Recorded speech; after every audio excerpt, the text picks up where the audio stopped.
Welcome to the Mobile Home Park Mastery Podcast, where you will learn how to identify, evaluate, negotiate, perform due diligence on, finance, turn around, and operate mobile home parks. And now, here is your host, the fifth largest mobile home park owner in the United States, Frank Rolfe. This marks our 400th podcast of the Mobile Home Park Mastery Podcast. And in the nearly 8 years we've been doing this, we've covered 400 topics. And we've done so in 10-minute installments, which is about 4,000 minutes, which equates to about 67 hours. That's a lot of material. It takes 42 hours to fly around the world, which means if you downloaded all of the episodes, you could listen to them continuously while spending the 42 hours flying in the air, and still have another 24 hours of episodes when you got off the plane. Or if you just like to listen to them continuously 24 hours a day, it will take you nearly 3 days to complete your mission. Before our 400th anniversary, I thought it would be interesting to go back to our first 10 episodes. Those first 10 that launched the Mobile Home Park Mastery Podcast, and see how things have changed in the nearly decade since we started this project. So the very first episode we ever did, episode 1, was called Why Invest in Mobile Home Parks? And nothing has really changed in the ensuing 8 years. People still invest in mobile home parks because they are perfectly positioned for all of the American megatrends. Let's just review what those are real fast. We are a nation that is going down economically, and as a result, people need inexpensive places to live, and we are the true contrarian bet when the nation needs more low-cost places to reside. People like mobile home parks because we have a superior supply and demand function. There's really no new supply of parks. There's fewer parks in America each year. We are depleting. We're an endangered species because cities and states will not allow new mobile home park construction. They control it through zoning and just the realities of life, of trying to build things from scratch. So as a result, there's about 44,000 mobile home parks in the U.S., and that number really never increases. And there's really no other sector of real estate that holds such a position where the supply doesn't go up. Looking at the apartment industry, self-storage, constantly building way too much product in many markets. But with a mobile home park, if you buy it and own it, one thing you don't have to worry about is someone building another one down the street or across the street. Also, mobile home parks offer other superior things, such as they've got a wonderful position with banking. Bankers love mobile home parks. We have the lowest default rate of any form of real estate. Fannie Mae and Freddie Mac welcome mobile home park loans with open arms. And you can make more money with mobile home parks than any other asset for the simple reason that mom and pop weren't always the best stewards financially of their property. Often the lot rents are woefully below market. We're talking an average mobile home park lot rent in America of probably between $300 and $400 a month, while the average apartment in America is over $2,000 a month, and the average single-family home is over $400,000. So for many buyers, you can buy the asset, sometimes needing some work to bring it back to life, but you have lots of room for upside, typically in filling vacant lots, raising rents to market, and cutting unnecessary costs. Then we had episode number 2, titled The History of Mobile Home Parks. Again, not much has changed in nearly the 8 years since we did that. The history really is set in stone. The only part of the history we don't know is the future. We know the past. We know that mobile home parks had a very lofty beginning. They were a luxury product built on the foundation of America's love for trailers. That's what they called them back then. And trailer parks were a complement. They were like private airports. Fancy cities and towns would build a communal spot for you to park your trailer because only wealthy people own trailers. And therefore, they proudly would name their city trailer park. And if you lived in one, it was kind of like having a private airplane and being at a private airport.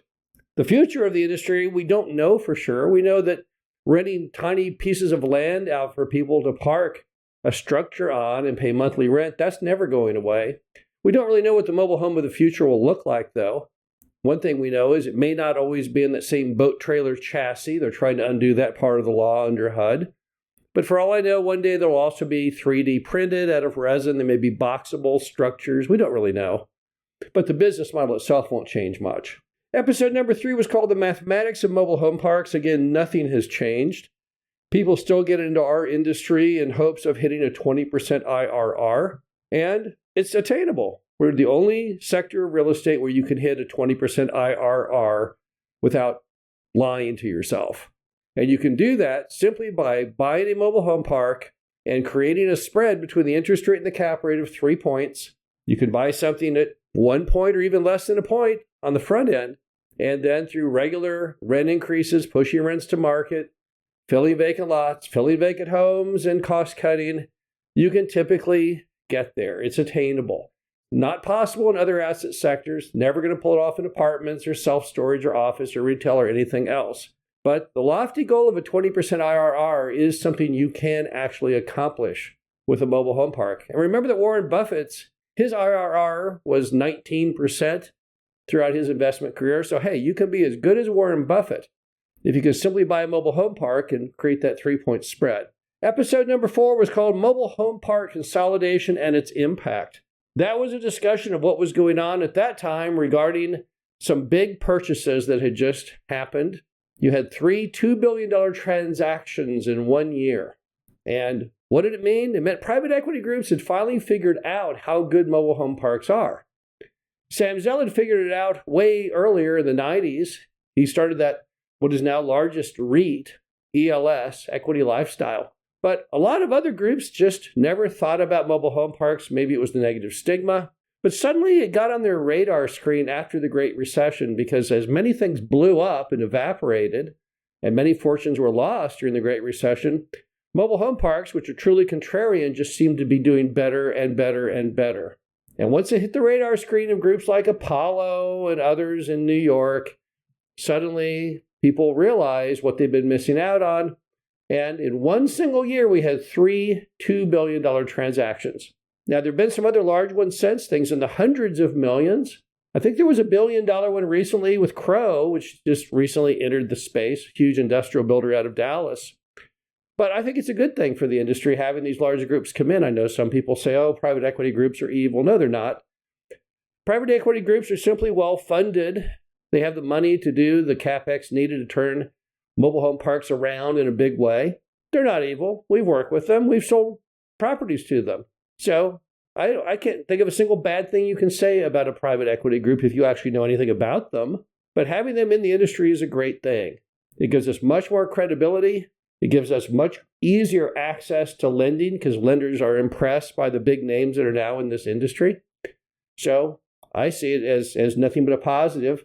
Not a whole lot of news since then to report. We've never had 3 $2 billion transactions in a single year since, but, there's still a lot of time. Episode number 5 was titled The Future of Mobile Home Parks. And again, the question there, the discussion was on, will mobile home parks look and act like they do today, 10, 20, 30, 50 years into the future? And the answer is yes, in many ways they will. But I don't know if the end product, what you park in the parking space, will look the same. I know if we had a parking lot, let's say in downtown Dallas, and we took a picture of what it looked like today and a picture of what it looked like decades from now, I'm sure the cars would look different. That would be for sure. So I think the product may look different in the years ahead. But the concept of breaking a piece of land up into little sections to rent to people, that model is so basic, so smart, so positive for the consumer, who therefore can actually afford a detached place to live because they don't have to pay for the real estate. That's not really ever going to go away.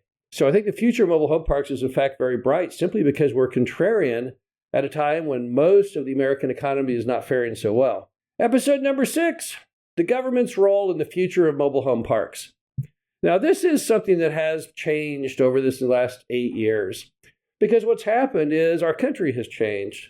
And we have a whole new thing in America today, and we call it woke, right? I call it often the free rent movement. It's people who think that they should be able to live rent-free. and the landlords are somehow evil and don't contribute to society at all. And hey, let's take their properties away from them is what some of them would think. But that has had some bearing as we've seen the laws change in some states regarding rent control. Now, will we see more of it going forward? I'm not sure. None of us really know. Rent control has only been passed in states which have the trifecta. You have to have a Democratic governor, House, and Senate to pass rent control based on the way it's been for the last century. But we did see some new entrants since I wrote that podcast. Oregon now has rent control. Washington has rent control. New York has rent control. None of these had it prior to that podcast. And I talked in the podcast about the fact that, that was one of the dangers to our industry was people do not understand it. Bureaucrats don't really see how you can help people and at the same time make money. So there's a lot of misunderstandings in our business. And I think actually it's a call to action for all mobile home park owners to help educate people. Educate your state representatives. That's who you have to worry about, not the federal. Rent control would be on the state level. Many people we find have no idea what a mobile home park actually even looks like. Their frame of reference are TV shows and movies like Eminem's life story called 8 Mile. All completely fictitious, all sound stages. They've never actually been in a modern mobile home park. They don't realize that they're simply high-density subdivisions in appearance. So all of us owe it to the industry to help educate these people going forward because, yes, the government's role in our industry could be very damaging in those states which have the trifecta and are too dumb to realize that rent control has been one of the worst things that ever happened to those states that enacted it. Then we had episode 7, the current state of the product.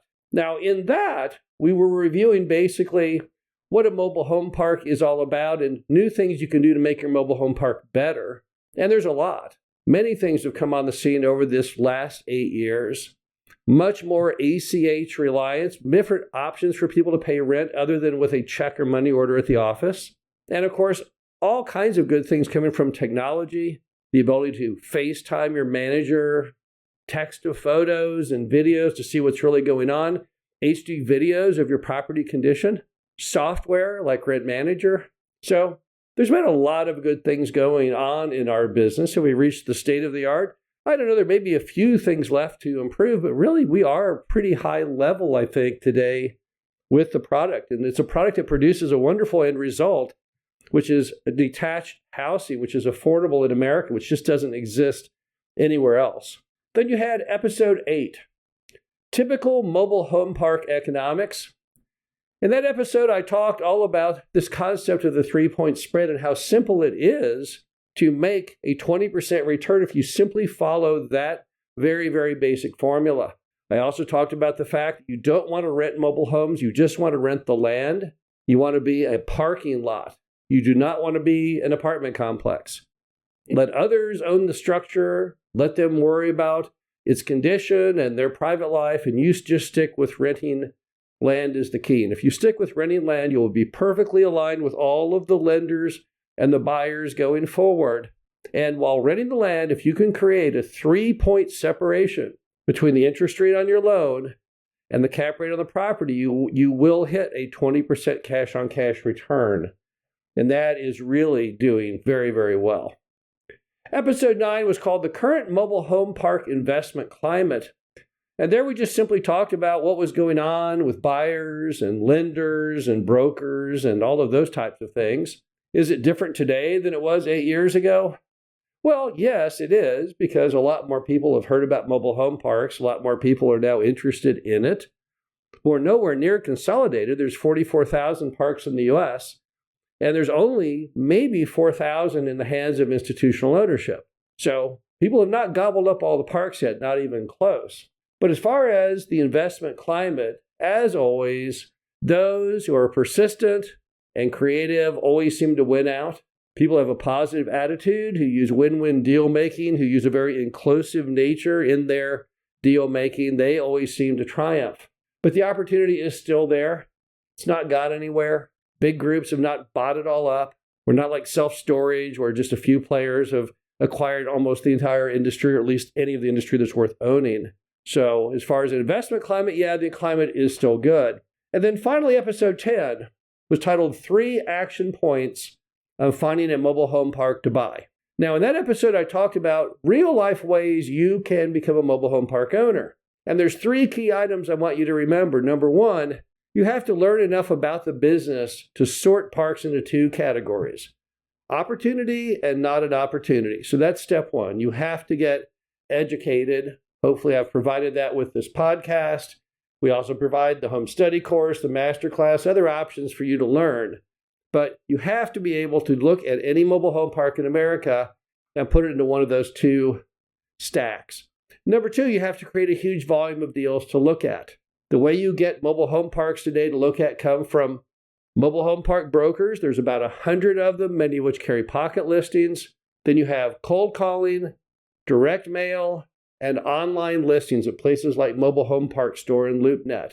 You want to look at as much volume as you can, and you want to dump all that volume into your sorter that can put them into the 2 stacks of the good deal and the not a good deal. And then item number 3, you have to have the guts and the ability to make lots of offers. Once you find deals that go through your sorter and are spit out and say, yes, this is one worth buying, you have to take it to the next level. You have to go and make the offer. You should be trying to make offers all the time on mobile home parks. And if you follow those 3 steps, good things happen. Parks pop up that fit your budget, that fit where you're looking for geographically, and you can then tie them up under contract and hopefully forge a deal. Do the due diligence, get the loan, buy a mobile home park, get the 3-point spread, live the dream of the 20% IRR. The bottom line is, even though we've been doing these podcasts for 8 years now, and it's a really long span of time, 8 years is 2 presidential terms. But despite all that time, so much remains consistent. The basic science of the industry has really not changed enormously. There are little subtle things that go on out there that make the industry obviously different every day. But if you can just follow the basics in our business, you can do very well indeed. This is Frank Rolfe with the Mobile Home Park Mastery podcast, celebrating our 400th episode, and we will talk to you again soon. Thank you for listening to the Mobile Home Park Mastery podcast.